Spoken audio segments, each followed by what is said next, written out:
Okay, the football started on TV, which begs the all-important question, which wine goes best while sitting on the sofa watching the old footy?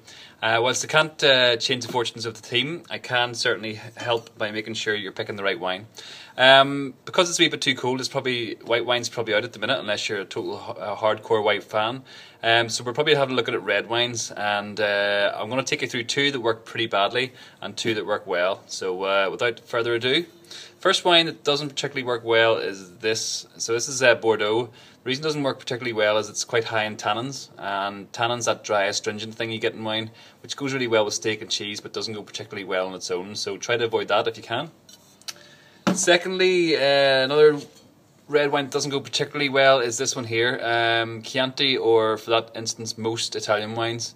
Why is that? Because Italian wines tend to be made to be drunk with food, and secondly they've quite high levels of acidity. So if you're drinking Italian wines on their own, they can be a wee bit astringent and a wee bit acidic, and also because of the acidity without the food, it can also upset your stomach a little bit. So generally Italian wines aren't particularly great with on their own in front of the TV, with the exception of some of the southern Italian ones. Wines that work well with on their own with the footy are firstly this one. Any Spanish wines tend to be perfect. I think they're the perfect TV wine.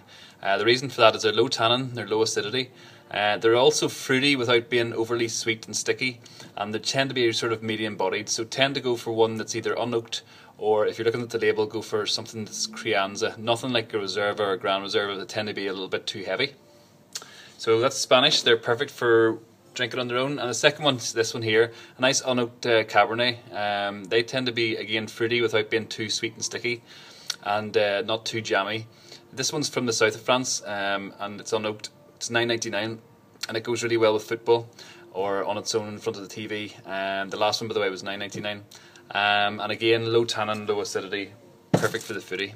So come on, Ireland, good luck. We'll probably need it. And in the meantime, try those wines and tell me what you think. Cheers.